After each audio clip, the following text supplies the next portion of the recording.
Well, I think vulnerability it's a very tough thing to feel. I don't think any of us are comfortable in it. I define it as uncertainty, risk, and emotional exposure, and that's not comfortable for any of us.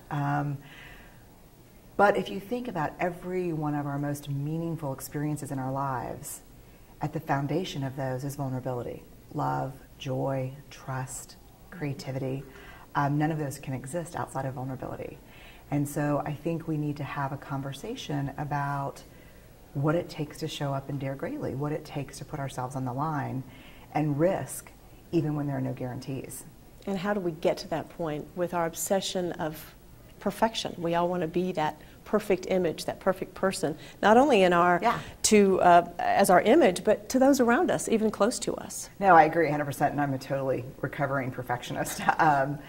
I think we start by dispelling some of the myths about vulnerability. I think one of the reasons why it's so difficult to be vulnerable is because we think it's weakness. Right. We think we need to, armor up in the morning, go out, be our toughest self, kick butt, take names. But if we really stop and start to dispel that myth that vulnerability is weakness, what we'll find, when I ask people what is vulnerability, they say things like waiting for their mammogram results, starting a new business, sending their kid off to try out for choir when they're so excited and, mom and dad are not too sure that that's going to happen, but they're so proud of them for wanting it. When you ask people really what is vulnerable about your life, you don't hear weakness, you hear courage. And so I think the first step is to really demystify what is vulnerability and what isn't it. Another big myth about vulnerability is that it's kind of letting it all hang out. And that's just off base. I always say, live tweeting your fight with your husband, not vulnerability. It's bad judgment maybe, but not vulnerability. Vulnerability is about sharing parts of ourselves with people who've earned the right to hear our story. And how do we choose those people? I think over time, and I think part of vulnerability, there's a really important relationship between vulnerability and trust. And I think it's a little bit at a time. It's that I trust you with a part of me that's not maybe my most fragile part, and I see if you honor that giving. Do you honor that sharing?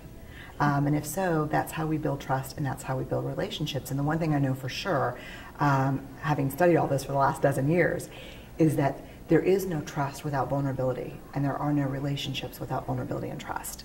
And so it's the glue that holds everything together. And in the end, ultimately helps us live a more fulfilling life. Absolutely, there's no question. I mean, I think the one thing I say fairly often, because I feel it so passionately, is yes, it feels dangerous to be vulnerable, and it feels scary, but I don't think it ever feels as scary and dangerous as standing on the outside of our lives, looking in, wondering what would have happened had I shown up. Yes, and how do we start though? I mean, how do we even take that first step? I think we recognize a couple people in our lives, maybe just even one, who we can do that with. And I think one of the things that we all have a tendency to do, myself included, is we steamroll over those people in order to get the acceptance and attention of people who don't matter. So I think we start by recognizing where are my real relationships, where is the real intimacy and trust, and how can I try on this vulnerability, how can I try to dare greatly with those people. The people that if I try something new and I suck at it and I fail, that person like my husband who looks at me and said, yeah man, but you were so brave. Is there any advice you have for us parents as to possibly how to start teaching our children to live like this? As a parent, it's tough, and I think unfortunately the answer is an answer that I hate, which is I think we have to be the adults we want them to grow up to be. So if we want our kids to dare greatly, they have to watch us dare greatly.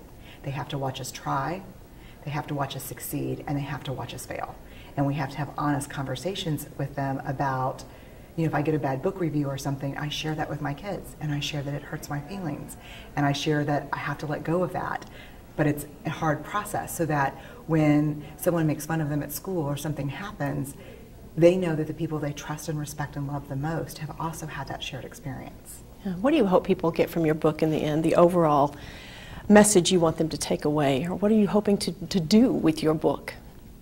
That we're all in this together, and the pretending and the performing and pleasing is just moving us further and further apart. And I've been doing this research, I started the research right before 9/11, and I've watched over the last 12 years how fear just has a knife to our throats in this country. And I think we're tired of being afraid, and I think we all want to be brave. And being brave is being vulnerable. I know you've been on national circuit, but what does it feel like to be back in Texas, right here in your home state? Oh, well, you know, first of all, hook 'em horns. I went to UT, so I love it here. We love it here. I'm at Book People tonight. This is completely on my bucket list. So I've been sitting in every chair that every Texan has sat in before me, rubbing it and saying, "Oh, okay."